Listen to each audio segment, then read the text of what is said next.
The economy right now is really poor. There is just a lot of, as you said, scarcity, not just with food, with just even jobs, so many things. And as much as we want to change the image of Nigeria, we cannot lie to ourselves that these very things are very much prevalent, even in a place like Lagos where one is surrounded by abundance and wealth. There's so much wealth, but then you've got places like Makoko where there's just poverty, and that is on towards the island, if I'm correct. Yeah. But if you don't mind, you don't have to, but if you don't mind, if you can even share your story about how you were homeless for what is it, almost half a decade. Yeah, half a decade. Yeah. So 5 years. So if you just share that, like, with us, like, what was it like being homeless? How did you find yourself homeless in one of the most, or the wealthiest cities in Nigeria and Lagos? For those who don't know, those who may watch this video, Lagos state has so much money to the point that there are other African nations that don't bring in the amount of money Lagos state brings in. The former president Obasanjo in 1999, when he went into presidency, I don't know what year he did it, but he was there for 2 terms, and he refused. Apparently he was having beef with Tinubu, who is often nicknamed as the landlord of Lagos. He didn't give Lagos state any funding from federal government for 4 whole years, or was it 4 years? I think 4 years. Maybe 8. I think 4 years. But probably more. Wow. But Lagos didn't crash. Why? Because they have a port. They have an airport. Airport. I don't know. They've just got so many things. Factories. So they've got many industries, which meant that they were able to keep afloat. So, how does one find themselves in abject poverty in a place that is so affluent? So if you just share your story, Femi. Okay, what happened was that sometimes in 2005, I took up a job, more like an office assistant, office assistant job with my church. I was working with the church. Yeah. While preparing myself for the university, to go to the university, and like I told you, I think I told you before that I once lived with my family on 1004 estate. Yeah. So you lived in a pretty. Sorry, for those who don't know, 1004 is, I believe, one of the first high rises in Nigeria, and those who have lived in 1004, it was, and I think it still is quite a nice estate, from what I know. Yeah. Not anybody lives there. Yeah. Go on. Very beautiful estate, yes. So in fact, it's the best place I've lived ever. Wow. So far. I feel like my friend lived there, and he said that the rooms are so big inside the properties, but yes. Anyway, yeah, go on. Very nice. So we're living on the estates, that's in India. And the office where I was working then was somewhere in Lekki Phase 1, just about 10-15 minutes drive away from VI. It wasn't far at all. So I was always going to work every morning and return home in the evening until around December 2005, when all the residents on the estate were asked to leave. We were asked to vacate the estates because the federal government was selling the estate to a private company. But we didn't know they had already sold it. Mm-hmm. But they decided to chase us. When the news came up that we were going to be chased out, we took the case to court. We took federal government to court to fight that case, so that we'll still be able to remain on the estate. But eventually, while the case was still in the court, federal government sent soldiers to chase us out forcefully. On a fateful morning, very early morning, we just saw this man, and then soldiers everywhere, chasing, asking us to leave to move our things out of the estate, and that was how it happened. It was more like there was a war happening. So, to cut the story short, my family left 1004 estate, and then my dad was still in service. He was meant to retire, I think, a year after that incident, which was 2006, and then was having just a year left, and he had to relocate from the island to the mainland at that point. But because I was working in Lekki, I couldn't go with my family after they relocated to the mainland. I can't go with them. First of all, I was working on the island. Secondly, I was not even used to living on the mainland. So you said, yeah. Virtually all my adult life, I've lived it on the island. So I just had to stay behind. And when that happened, I went to church. I first of all stayed with a friend of mine in his place where he rented one room apartment. He rented for about 2 weeks. But I couldn't cope with him because there were a lot of things that were happening that I couldn't just cope with. Being the first time of living outside my parents or outside my family home, it was difficult for me. So I left the guy's place after about 2 weeks, and I went to the church, straight to the church where I was working. And I told them, this is my situation. For now, I don't have a place to put up. I will appreciate if the church can allow me, for the time being, put up somewhere in the church premises. And I was given, the opportunity to stay in the church. So I was there for about 1 month plus, or about 2 months. Wow. And I was convinced that I got fed up of the work. After that period of time, I was fed up of the whole work. The work was becoming more burdensome, was becoming less motivating, and then the stress, there was being more stress, more and more stress every day, and then and to crown it up, my salary was now being delayed. My salary was getting delayed. Before my salary was being paid, was not getting to the 10th, sometimes the 10th, 12th of the following month. And I was just all by myself, no parents, no family anywhere. I had to survive, I had to take care of myself. But my salary was being, I realized my salary was just being delayed. And after this, several days after, others was have been paid. And I felt it was probably because I didn't have anybody to speak for me. My family was not on the island anymore. I was just all by myself. Nobody could speak for me. In fact, my family never attended that church. I was the only person attending the church because my family was attending another branch of our church, in Lagos Island, even before that time. So you didn't know my family. I was just all by myself. So I felt it was because of that I was being punished. I saw it as a punishment, and I decided to resign. I was like, well, if this is not going to work, I have to resign. Because I was still quite young, though not very young, but I still felt I was young. I was about 20 years there. And I said to myself that I still had a long way to go. I can't continue to subject myself to, this kind of treatment at this age of mine, at this young age of mine. So I need to move ahead and work out something better for myself. So that was how I resigned. And the normal thing that happens now, in a society like Nigeria, where nobody really cares about you, unless your parents are well to do. If your family is well to do, they take care of you. But if you happen to come from a family that is not comfortable, man, and then you now told yourself at the point that, man, I don't want to live this kind of life again. I don't want to work here again. You're going to pay for it. But they will definitely make you, want to regret ever taking that decision. That who do you know? What do you have? Look at this one. You're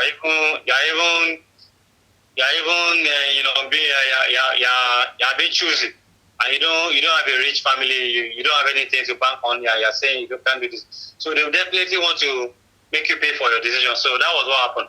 The moment I told them I wasn't working again, I resigned. They said, okay, they vacate the church premises. But this is not no step. You can't continue to stay here. So you left this job. You didn't tell. Wow. Yes. That was a church. Pardon? That was the church that did that. Yeah, that was my church. But that's still my church. That I still attend to now. You know, a lot of things happen, and then they chased me out. That I can't continue to stay there. And I pleaded with the pastor that chased me, not the senior pastor, but the assistant, one of the assistant pastors, who happens to even be my uncle, because we came from the same hometown. You know, we were from the same. And you already realized it even at that point that I was from the same hometown, you know, as he was. So he said I should get out, that I wasn't ready to work, that I wasn't serious, you know, I didn't want to be serious with my life. So because of that, you know, he needed to chase me out so that I can get wise out there. But I actually didn't have anywhere to go, because I explained to them that right now I don't know where to go because my family is no longer here, and I needed to sort myself out later in terms of accommodation, getting an accommodation for myself. But for now, I don't have where to go. You know, I was so appreciative if they could allow me to stay for a few more weeks until I'm able to eventually sort myself out. Yeah. And it was like, no way. I should just get out. So that was how I moved my bags, my things out of the church. That day I wept. I won't lie to you. I cried that very day, because even when my mom died in 1999, I did cry. You know,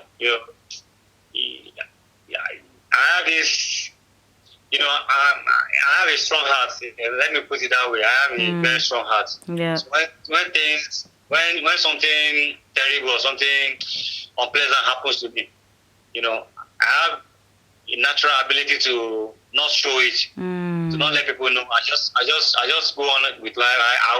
You might even see me laughing with people, making jokes, and you know, just having fun, and you won't know what I'm going through. I have that nature.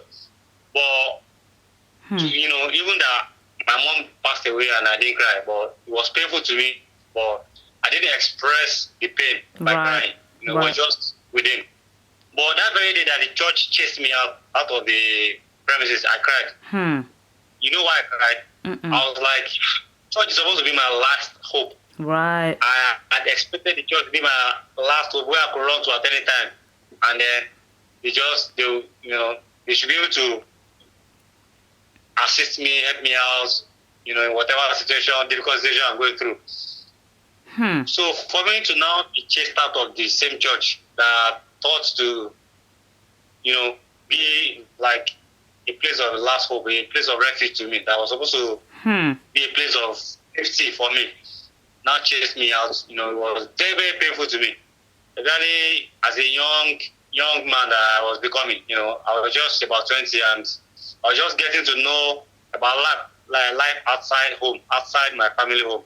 So it was the first time I experienced outside, and it was now the church that I looked up to be, you know, more like a place of refuge, that now even showed me the first, you know, experience, the first, what I could term to be the first unpleasant experience outside my family home. Wow. It was a church, it was my church that showed me. So it made me cry. I cried that night, and that was how I found myself on the street. Luckily for me, all the while I was working in church, you know, I made myself friendly and approachable and accommodating to those guys on the street.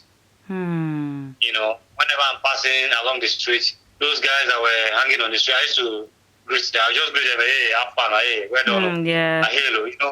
Hello. Hello. Hey, you know, you get street, just normal street greeting. Try to relate and then, you know, be friendly with people on the streets. I've always learned that you don't look down on people. Even when I was living on 1004 estates, I wasn't looking down on those guys on the streets back then. I saw them as normal people like me, you know, who just didn't have as much privilege as I had. That was just how I used to see them. So I used to greet them. Sometimes during my break time at work in the office, I used to even stroll to the street. I just hang out with them for a few minutes and discuss with them, talk about music, talk about, the future, talk about things that I know that every guy, likes to talk about, like football, talk about girls, talk women, about money, talk about music. I used to do that. So when that incident happened, that the church chased me out and asked me to find my way, it was still the same street guy that now took me. And they said, "Oh, I shouldn't worry myself that such is life. It happens." They saw how devastated I was. That very night. And like, oh, okay, no problem. Just be a man, be strong. And I couldn't believe it. There was those same guys on the street that took me, and then that was how I put up with them for the next couple of years. Just about 3 or 4 days after those guys took me in, I was still saying to myself that, man, I'm not going to stay with these guys. I'm not meant to be here. Lord. This is not for me. No, this is not for me. And you know what happened? I used to have an uncle living in Mushin. Okay. Mushin before. That's like Oshodiba. Yeah, close to Mushin, exactly. Nigeria, man. Oh, man, I try. Yeah, you try. Man, you deserve some accolades. Lost. Femi, I'm going to edit that out. Okay, should I continue? Yeah, go ahead. Yeah. All right. So I went to my uncle. In fact, he was even a pastor too. But he's a pastor. He's still a pastor now. He's a redeemed pastor. Okay. He's from my mom's side. My mom's family is from a redeemed. My mom's family are redeemed. They are redeemed people, redeemed members. Yeah. You get me? Yeah. Yeah. So automatically, my uncle, who happens to be our mom's younger brother, happens to be a pastor, a redeemed pastor. So I went to him and explained my situation to him that this is the situation. Right now, I'm just hanging out with some guys on the street, and I don't think it's that's safe for me. So I will appreciate if you could, take me and allow me to manage in his place. Because I never wanted to go back home to my dad and live with them over there. Because I also consider that, after our mom's death, he had taken another woman. He had taken up another woman. He had gotten married to another woman. So okay. That issue of misunderstanding with the wife had also always been there. Even before they relocated to the mainland, before I went to start staying in church. I've always had issue with the wife too, so I wasn't comfortable going back there to now live with them again. So I thought I needed to start life afresh. So I went to my uncle and he was like, no way. He said, my dad had complained to him that I was stubborn. So because of that, he can't take me up. So I have to go and make amends and right my ways with my dad. I'm like, I don't see myself going back to my dad. I just needed to survive and cope on my own from now on. I was like, however I'm going to do it, I should find a way to do it. I'll take care of myself. But for him to take me up, not possible. That was another heartbreak that I felt just for the second time, just within a few days. And I left, and I just didn't have any other option than to just continue with my life on the streets, and that was how I, became a bona fide street boy. That turned my life around. And I began to look rough. That was when I began to now keep afro. My afro, got so, became long. It was very long, and I was looking so rough. I can't even describe myself. But that was many years ago. I can't describe myself. By the time I ran out of cash, the money I had saved up while I was working in the church, by the time I finished spending the money, and there was no money on me again, it was those same guys that were just supporting me. Those same guys on the street that were supporting me all the way till about a year later. I wasn't doing anything seriously, anything tangible. I was just there. Maybe today somebody might give me 100 naira. Yeah. I'll buy some snacks and eat and take care of myself. In the morning, in the afternoon, nothing to eat. In the evening, nothing to eat. I'll sleep. The next day, I might not say anything to you, like evening again. So that was how I continued my life on the street till about a year later, and I just decided to start something new. Because I noticed people were always coming around. While we were on the street today, people were always coming around that, you want to barber our hair, want to barber our hair. Where barber shop there? Where barber shop? Yeah. We were always redirecting them to somewhere around Jakonde Estate. So Jakonde Estate is some distance away. Let me say some 700 or like 800 meters away from where we were. Right. That Lekki Phase 1. Yeah. Yeah, from Lekki Phase 1 that's more like the Lekki Phase 2. Okay. It's a bit far away. That was where we used to direct them to that. Just go to Jakonde. You have to take like 100 naira bus to that particular location to have your haircut and then come back. So it now became, the trend when people come around to ask for a place where they could have their haircut. We have to always direct them to Jakonde, that place where I just mentioned. And it got to me one day. I was just thinking about that, and I was like, these things that people are not always able to get here. We should be able to, and I began to look at that problem as an opportunity to, make money and then, able to take care of myself. And I was like, what could I do about it? I don't know how to cut hair. I've not had, the training before. But I remember that when I was back home in 2004, my dad had a clipper. We had a family clipper. Yeah. And one day, I just picked it up. I picked it up and I asked my younger brother to just sit down. Sat down, I cut his hair. I carved it. I gave it a nice shape, and he went and showed it around to people like, look at what brother did to me. And they were like, it's nice. It's nice. They loved it. They all commended my work. They say, yeah, I did it well. Yeah. And that gave me the confidence that, going forward, I can actually do this thing.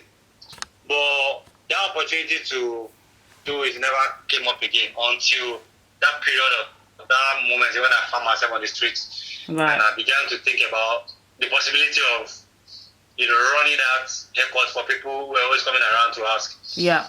And that was how I just looked for money. Somehow I just looked for money. I bought a phone call.